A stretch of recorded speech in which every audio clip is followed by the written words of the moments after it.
السلام عليكم، مرحبا بكم في قناة اللوز دي زاد. آخر أخبار على سكنات عدن إن شاء الله.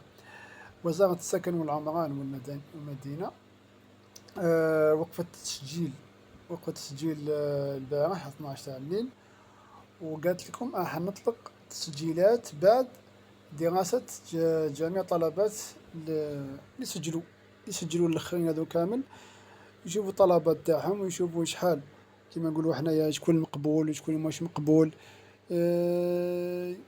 يبعثوا لنا نسجلوا في الاستمارات، المهم يدرسوا كاع الملفات ومن بعد يحاولوا من بعد يعاودوا تسجيلات ان شاء الله، يفتحوا تسجيلات وتقدر تسجل عادي ان شاء الله.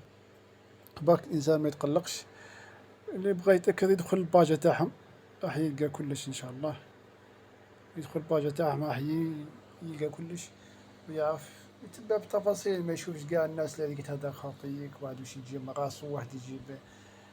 انت تتبع الصفحة الرسمية راح تشوف كامل المعلومات ان شاء الله.